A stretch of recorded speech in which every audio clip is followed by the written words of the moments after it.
also in the mix is in the Southern Central League. Stratford Town are going to Leiston. Stratford Town currently sits second in that league, and someone who will be over the moon at the moment is Chairman Jed McCrory. Let's have a quick catch up with him ahead of the game. Happy New Year, Jed. Happy New Year, PJ, and all listeners. Yeah, and you, mate. How are you? Are you discombobulated like me? Do you know what day it is? Do you know what time it is? Are you all over the place? Well, you just caught me feeding the dogs before I go and watch the Colts under 11. So, yeah. And if I didn't do the dogs, the missus would have killed me. That's more important than football. You know what, mate? I completely feel your pain, or blessing, dare we say. Before we get on to the men's team, though, you mentioned the Colts there. You're staying back at home, are you? Look, is that the youth team, is it? Yes, so I try and watch as many games as possible. I watched the Vets the other day on a Sunday morning, so I try and throw support behind everything we do. So the Colts are playing at rugby today. There's 11 games over there.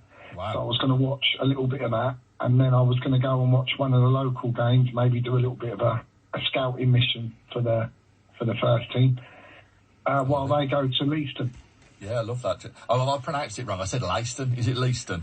Leiston. You might be right and I might be wrong. Yeah. You know what, mate? Let's it's meet a long in the middle. way. Jed, I can't deny your football experience. You've been around the game forever. I think you were chairman at Swindon at once, weren't you? But so I'm going to go with what you say. Right. So it's been. Let's get back to the men's team, Stratford Town. Decent run of form, mate. Only the one loss in the last 8 league games, and a cracking result on New Year's Day. You beat Telford 4-0. Things are pretty rosy at the moment. How are you feeling about the club at the moment? Yeah, so I'm not moaning, tired, but you're always happy when you get the win. Yes. And I think we spoke at the beginning of the season that we were quite hopeful. We've got quite a young team. We've got lots of local players playing in the team. We've had Ebanks out for a couple of games through suspension. We've had Hussey out for, I don't know how long he's been out for, actually. He's out again today. Yeah. And I think they've picked up 5 wins, 1 draw, 1 loss.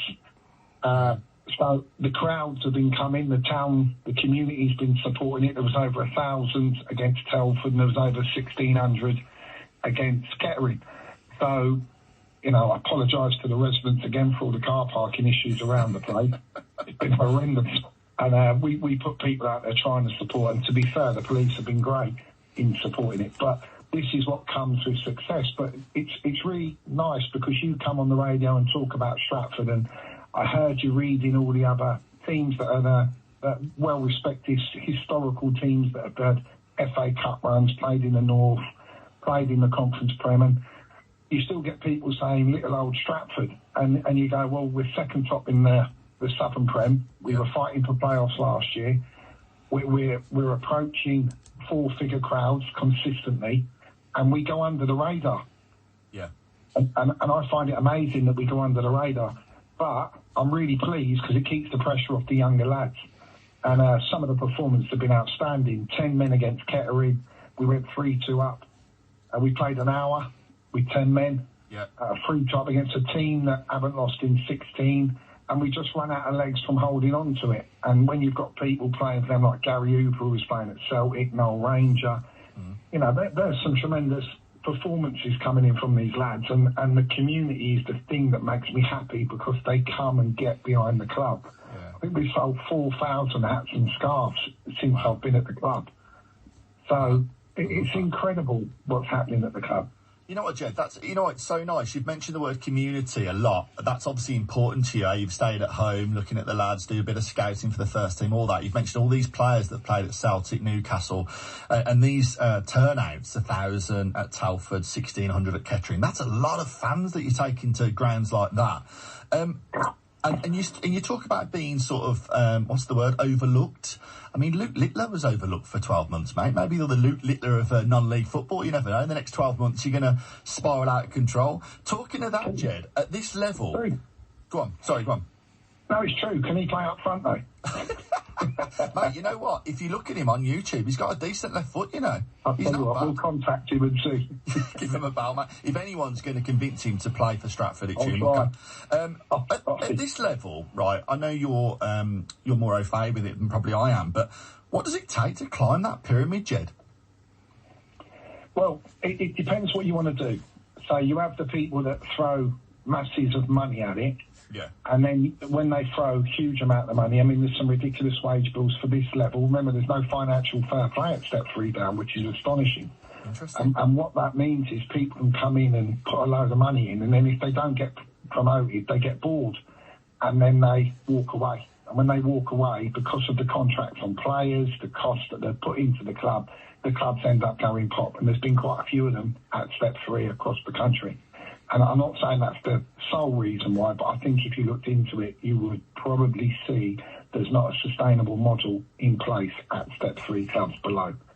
So when I came into Stratford, I said, we're going to have a sustainable model. I'm going to take a load of grief off the fans we have and the people in the community, because they're not going to like that I'm going to take the club a little bit backwards to go a little bit forwards. That was the original thought process. Came in with more of a professional structure, because that's obviously my background, being in sport. Yeah. And funnily enough, we made the playoffs and won the Southern League Cup first year on the lowest wage bill you could believe. And that was a credit to the lads at the club. And we had a lot of journeymen and young kids playing. And since then, I said we need to build the community.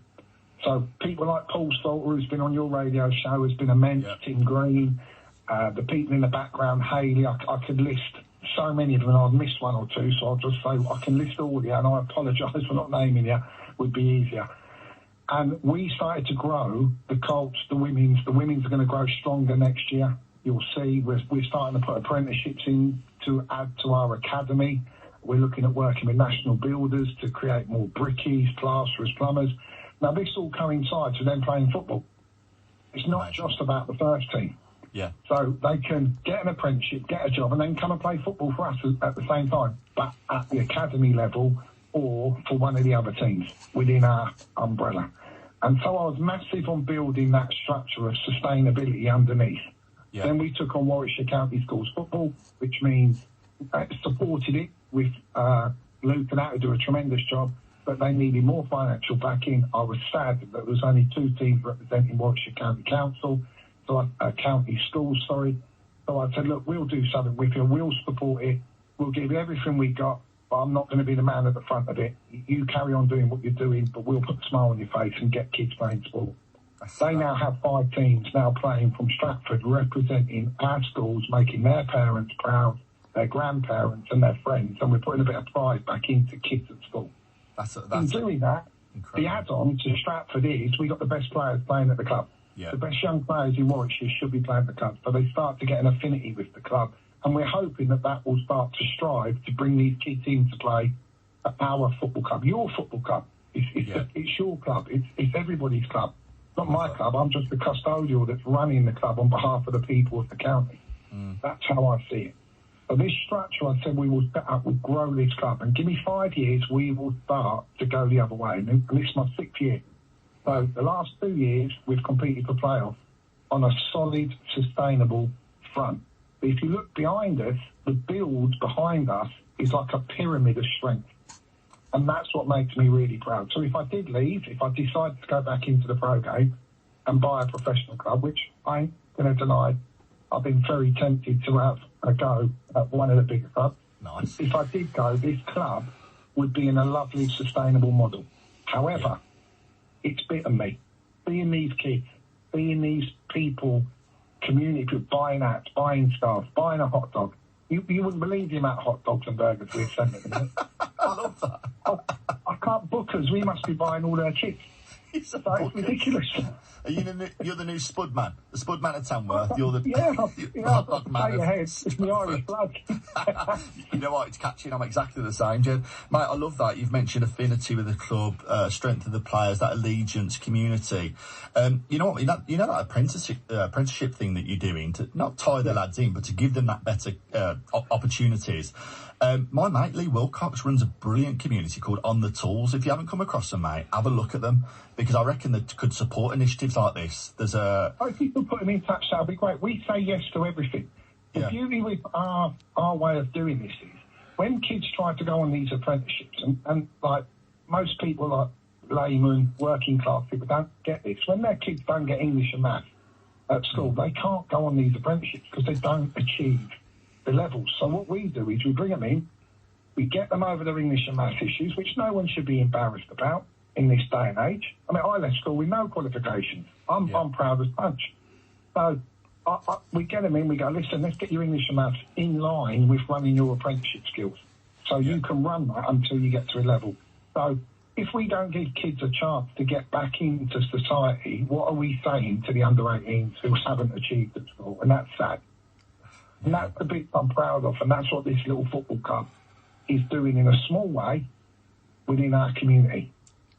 Mate, you know what? I'm really moved by that. Fair play to you. Fair play. Tip of the hat, doff of the cap. I'm going to get down to Stratford Town, mate. I'm going to have one of those hot dogs. I'm going to buy one of those hats and scarves, and I'm going to come and say hello and give you a big hug. Jed, get back to the dogs, mate. Have a lovely morning today. Thank you for joining us. I really appreciate it. Cheers, BJ. God bless you. Take care, everyone. God bless you, mate. You look after yourself. That's Jed McCrory, chairman of Stratford Town, who are on their travels today. Come on, the Bards. This is BBC CWR. Thanks for listening.